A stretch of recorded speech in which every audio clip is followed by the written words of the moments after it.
Salam alaikum wa rahmatullahi ta'ala wa barakatuh. Alors en fait, concernant ta question, concernant l'épilation, effectivement c'est haram. L'épilation, elle est interdite par le prophète sallallahu alayhi wa sallam. C'est un hadith qui est ma'rouf, qui est très connu. C'est un hadith qui est dans le recueil de Bukhari et Muslim, mais également qui était rapporté par Abu Daoud, Ibn Hajar, mashallah, qui a aussi référé ce hadith-là. Donc en fait, ce hadith est très connu. Donc ici, c'est Abdullah ibn Mas'ud, radiyallahu anhu, un très grand compagnon du prophète, sallallahu alayhi wa sallam, qui lui-même a expliqué le hadith. D'accord? Donc en fait, ici, il disait, pourquoi ne dois-je pas maudire celui que le messager d'Allah a bien maudit? Donc ça veut dire qu'ici c'est très clair.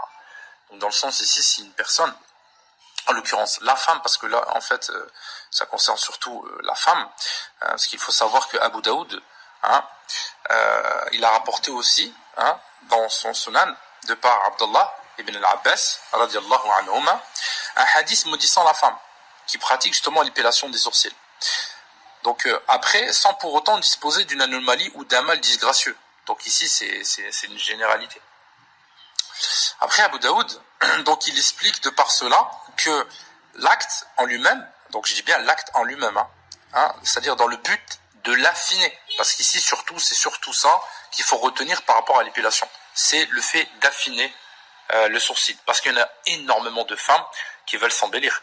Le but c'est s'embellir ici, c'est pas par exemple ici justement d'enlever parce que le sourcil est trop gros, ou bien parce qu'il y a trop de poils, et que ça fait les... Dans ce sens-là, c'est permis. Tu as des poils entre les sourcils, au milieu, c'est permis de les enlever. D'accord? Si tu en as, par exemple, au-dessus, au niveau du sourcil, et au-dessus, je dis bien au-dessus, je parle pas comment expliquer, de la forme en elle-même. Si c'est au-dessus, il t'est permis de les enlever. Tu as vu, tu as ton sourcil et juste au-dessus. Tu as l'arcade sourcilière et juste au-dessus. Il y en a, ils ont des poils. Ceux-ci, c'est permis de les enlever. Mais je parle en fait de ceux qui les épilent dans le fond, carrément au fond. C'est-à-dire en fait ils vont creuser carrément, tu sais, ils vont donner vraiment une forme. Ça c'est haram. Donc maintenant après par rapport au fait que tu as dit, on entend beaucoup de choses. Donc ça veut dire que certains le rendent permis, certains le rendent haram. C'est comme un petit peu, c'est comme le riba. Le riba, tu as des savants qui l'ont rendu permis, alors que subhanallah dans Surat al-Baqarah c'est haram. Harramahu Allah subhanahu wa ta'ala riba, l'usure elle est interdite par Allah azza wa jalla. Pourtant t'as des savants qui ont osé dire que c'est permis, tout ça pour faciliter à la communauté, pour avoir une voiture, pour aller travailler, genre c'est un besoin, donc allez, il est permis. Non mais c'est interdit.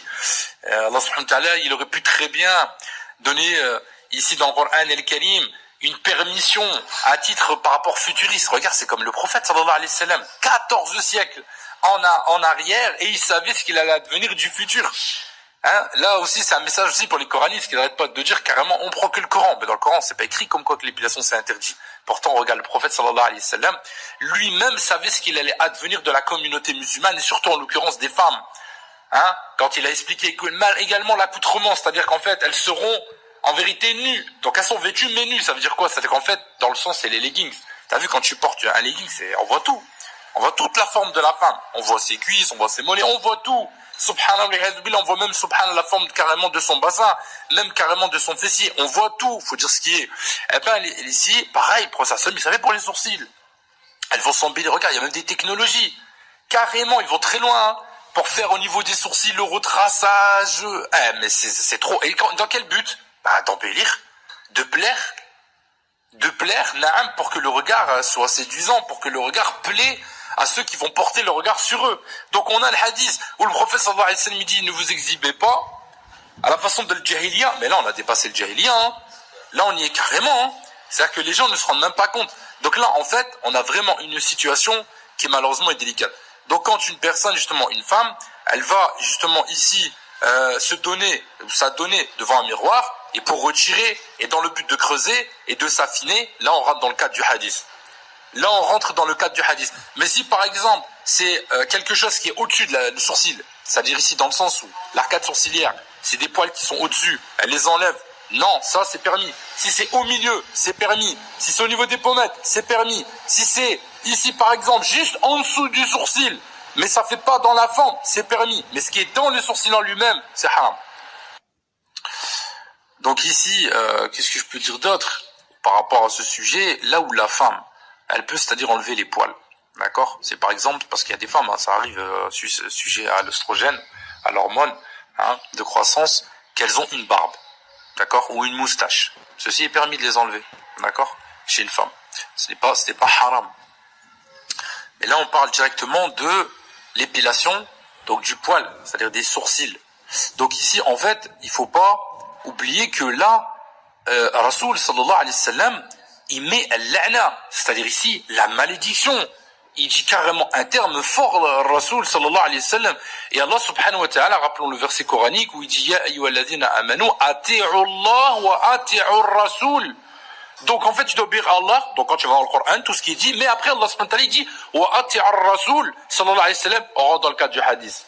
Parce que là en fait c'est le Rasoul sallallahu alayhi wa sallam qui va donner des informations complémentaires au Coran. C'est pour ça qu'Allah subhanahu wa ta'ala il a dit wa ati'u ar-rasoul. Et le Rasoul sallallahu alayhi wa sallam interdit à la femme justement d'arriver dans ce cadre-là, sinon c'est la malédiction. Or, si c'est la malédiction d'Allah subhanahu wa ta'ala, al-yawm al-qiyamah, le jour des comptes, à laquelle les gens voudront l'intercession, ne bénéficieront pas de shafa'a min nabi sallallahu alayhi wa sallam. Ils n'auront pas l'intercession du prophète. Ça veut dire qu'en grâce, subhanallah, au fait que, ici, la femme a choisi, c'est-à-dire en fait, elle a préféré l'embellissement, elle a préféré directement suivre ses propres passions, parce qu'il faut dire ce qui est, c'est une passion, hein.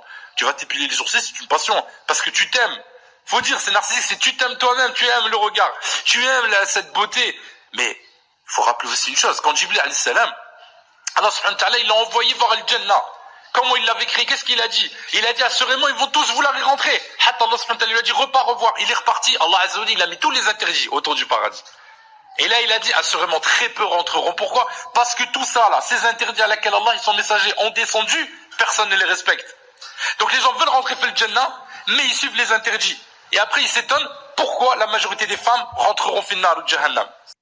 Donc ici, comme je disais, de part ici, le hadith il est très clair, il est wadah, masha'Allah, mais les gens ne veulent pas de ce hadith.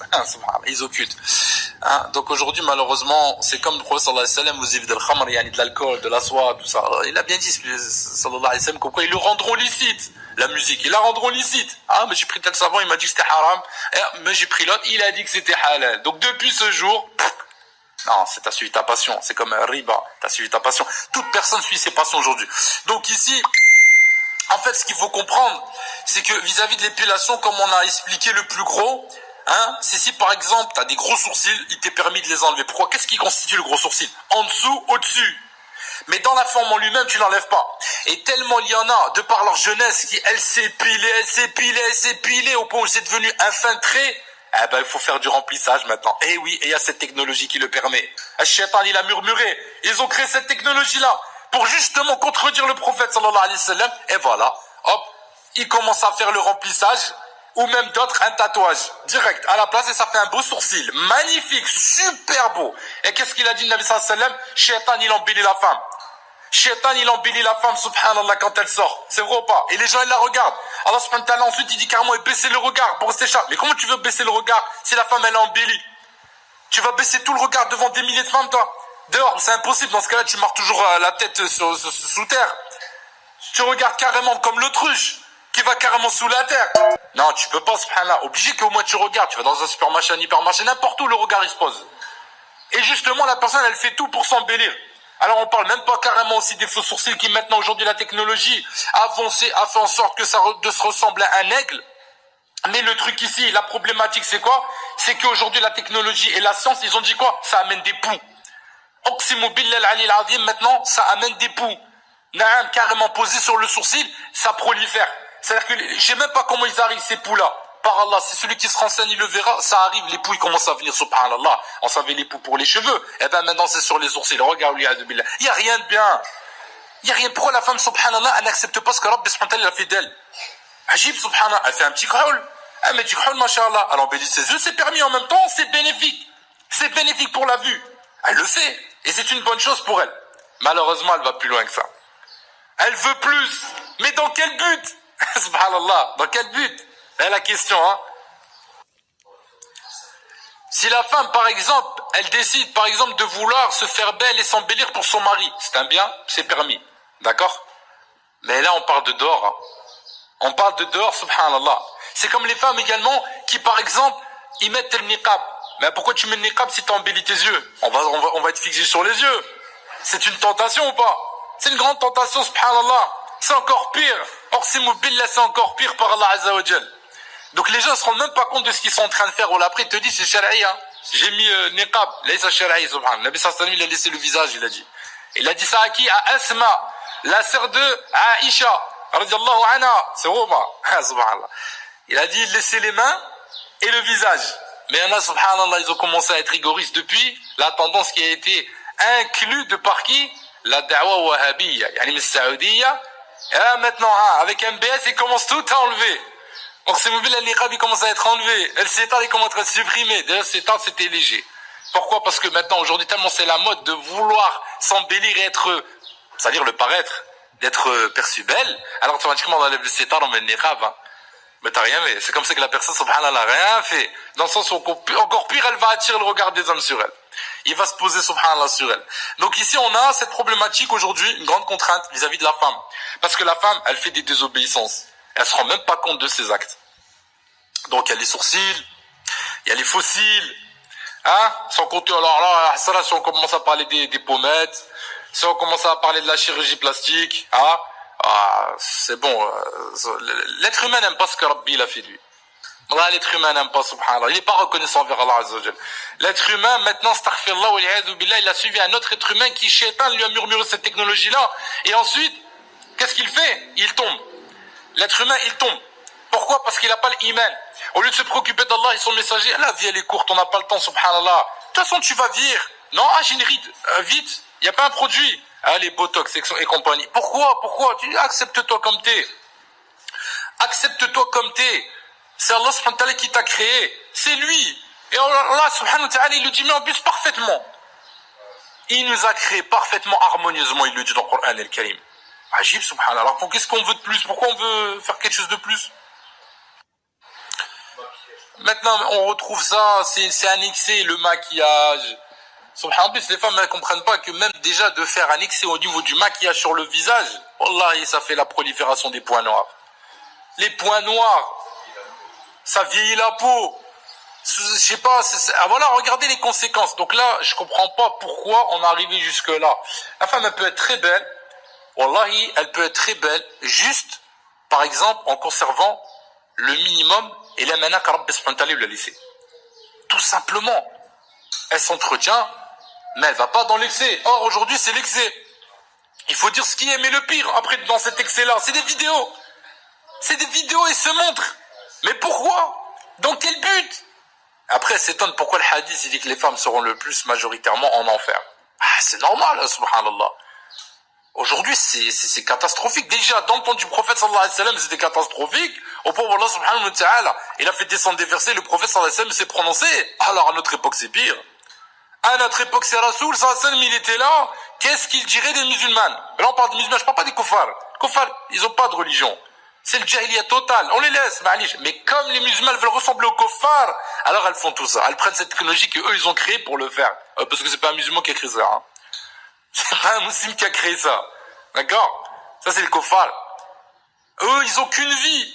On le répète, ils ont pas la vie après l'au-delà. Alors que Rabbi nous dit qu'est-ce qu'il sera de la femme.